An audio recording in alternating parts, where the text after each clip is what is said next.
ಸ್ನೇಹಿತರೆ, ಈಗಾಗಲೇ ಕಳೆದ ಒಂದು ವರ್ಷದಿಂದ ಕರ್ನಾಟಕ ಚುನಾವಣೆಯ ದಾರಿಯಲ್ಲಿ ನಡೀತಾ ಇದೆ. ವಿಧಾನಸಭಾ ಚುನಾವಣೆ ಆಯಿತು, ಲೋಕಸಭಾ ಚುನಾವಣೆ ಆಯಿತು, ಈಗ ಪದವೀಧರರ ಮತ್ತು ಶಿಕ್ಷಕರ ಕ್ಷೇತ್ರ ಚುನಾವಣೆ. ಈಗ ಸಾಗರದಲ್ಲಿ ಕಾಂಗ್ರೆಸ್ ಪಕ್ಷದ ಅಭ್ಯರ್ಥಿಯಾದಂಥ ಇಬ್ಬರು ಮಂಜುನಾಥ್ನವರಿಗೆ ಮತ ಕೊಡಬೇಕು ಅಂತ ಕಾರಣಕ್ಕಾಗಿ ಇಲ್ಲಿನ ಕಾಂಗ್ರೆಸ್ಸಿನ ನಾಯಕರುಗಳು ಕೆಲಸ ಮಾಡ್ತಿದ್ದಾರೆ. ಈಗ ನಾನು ನಗರ ಕಾಂಗ್ರೆಸ್ಸಿನ ಅಧ್ಯಕ್ಷ ಸುರೇಶ್ ಬಾಬು ಅವರಿಗೆ ಮಾತಾಡಿಸ್ತೀನಿ. ಸರ್, ಯಾವ ಥರ ಇದೆ? ಚೆನ್ನಾಗಿದೆ. ವಿದ್ಯಾವಂತ ಮತದಾರರು ಈ ಸಾರಿ ನಮ್ಮ ರಾಜ್ಯದ ಸರ್ಕಾರದ ಸಿದ್ದರಾಮಯ್ಯನವರ ಏನು ಗ್ಯಾರಂಟಿ ಕಾರ್ಡಿನ ಯೋಜನೆ ಏನಿದೆ, ಇದು ಆಧಾರದ ಮೇಲೆ ವಿದ್ಯಾವಂತರು ಕಾಂಗ್ರೆಸ್ ಪಕ್ಷನ ನಂಬಿದ್ದಾರೆ. ಇವತ್ತು 2 ಕ್ಷೇತ್ರ ನಡೀತಿದೆ, ಒಂದು ಪದವೀಧರದು ಮತ್ತು ಇನ್ನೊಂದು ಶಿಕ್ಷಕರ ಕ್ಷೇತ್ರ. 2 ಕ್ಷೇತ್ರದಲ್ಲೂ ಸಹ ಕಾಂಗ್ರೆಸ್ ಪಕ್ಷ ಜೈಬರಿ ಬಾರಿಸುತ್ತೆ, ಅನುಮಾನನೇ ಇಲ್ಲ. ಯಾಕಂದರೆ ಎಸ್ಪೆಷಲಿ ಈ ಸರಿ ನಮ್ಮ ಮಹಿಳಾ ತಂಡ ಈ ಸರಿ ಪ್ರತಿಯೊಬ್ಬ ಟೀಚರ್ಗಳ ಮನೆಗೆ ಹೋಗಿ ಕ್ಯಾನ್ವಾಸ್ ಮಾಡಿದ್ದಾರೆ. ಇದು ತುಂಬ ಎಫೆಕ್ಟ್ ಆಗಿದೆ ಈ ಸರಿ ನಮ್ಮ ಪಕ್ಷದ ಪರವಾಗಿ. ಅಂದರೆ ಈ ಚುನಾವಣೆ ನಮ್ಮ ಪಕ್ಷ ಗೆಲ್ಲತ್ತೆ, ಅದ್ರಿಗೇನು ಅನುಮಾನ ಇಲ್ಲ. ಅಲ್ಲ, ನಿಮ್ಮ ಪಕ್ಷಕ್ಕೆ ಬಂಡಾಯದ ಬಿಸಿ ಕಾಡ್ತಾ ಇದೆ ಅಂತ ಹೇಳಿ ಒಂದು ವಿಶ್ಲೇಷಣೆ ಹೇಳ್ತಿದೆಯಲ್ಲ. ಈಗ ರಾಷ್ಟ್ರೀಯ ಪಕ್ಷಗಳಲ್ಲಿ ಒಂದು ಪ್ರಮುಖವಾಗಿ ನೋಡಬೇಕಾಗಿದ್ದು ಬಿ ಫಾರಂ ಸಿಕ್ತಿದಂಗೆ ಬಂಡಾಯ ಅನ್ನೋದು ಅಲ್ಲಿ ಸತ್ತೋಗ್ಬಿಡುತ್ತೆ. ಯಾಕಂದರೆ ರಾಷ್ಟ್ರೀಯ ಪಕ್ಷದ ಅಭ್ಯರ್ಥಿನ ನೋಡ್ತಾರೆ ಬಿಟ್ಟರೆ ಬಂಡಾಯ ಅಭ್ಯರ್ಥಿಗಳನ್ನ ಯಾರೂ ಸಹ ರಾಷ್ಟ್ರೀಯ ಪಕ್ಷದ ಮತದಾರರು ನೋಡಲ್ಲ. ಅಂದರೆ ಬಂಡಾಯದ ಬಿಸಿ ನಮಗೇನು ತಾಗಲ್ಲ.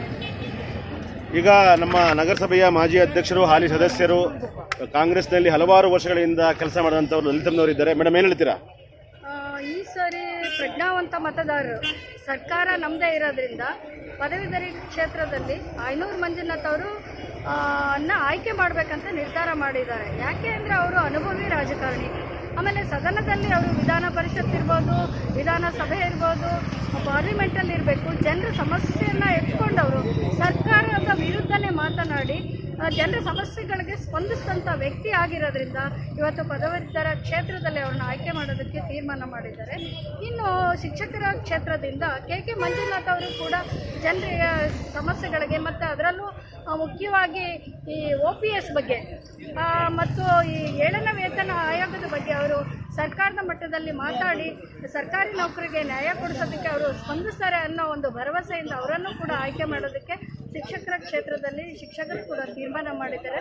ಇದರಿಂದ 2 ಕ್ಷೇತ್ರದಲ್ಲೂ ಕೂಡ ನಾವು ಗೆಲ್ತೀವಿ, ಜಯವನ್ನು ಸಾಧಿಸ್ತೀವಿ ಅನ್ನೋ ನಂಬಿಕೆ, ನಮಗೆ ವಿಶ್ವಾಸ ಇದೆ.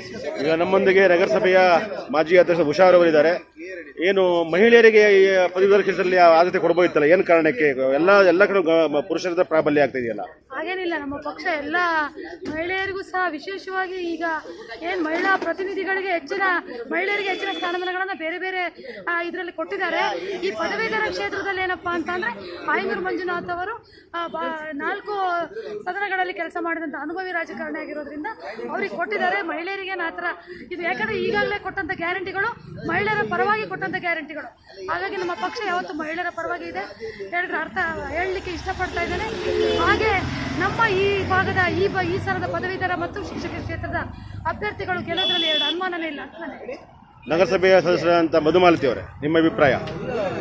ಸದನದಲ್ಲಿ ಧ್ವನಿ ಎತ್ತಿ ಮಾತಾಡೋಂಥವ್ರು ಬೇಕು. ಸದನದಲ್ಲಿ ಧ್ವನಿ ಎತ್ತಿ ಮಾತಾಡೋವಂಥ ವ್ಯಕ್ತಿ ಅಂದರೆ ಐನೂರು ಮಂಜುನಾಥ್. ಹಾಗಾಗಿ ಜನಗಳ ಪರವಾಗಿ, ಜನರಿಗೋಸ್ಕರ, ಶಿಕ್ಷಕರ ಪರವಾಗಿ, ಕಾರ್ಮಿಕರ ಪರವಾಗಿ ಅವರು ಧ್ವನಿ ಎತ್ತಿ ಮಾತಾಡ್ತಾರೆ.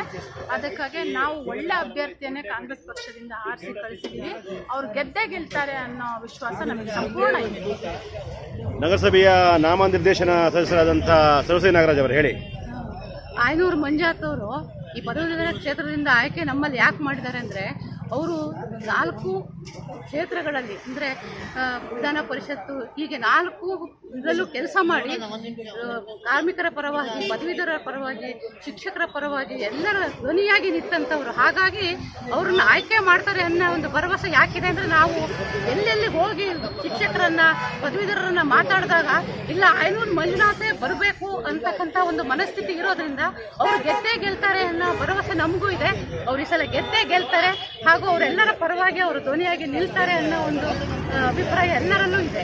ಹಾಗೆಯೇ ಶಿಕ್ಷಕರ ಕ್ಷೇತ್ರದಲ್ಲೂ ಕೂಡ ಮಂಜುನಾಥ್ ಅವರು ಒಳ್ಳೆ ಕೆಲಸಗಳನ್ನ ಮಾಡಿದ್ದಾರೆ.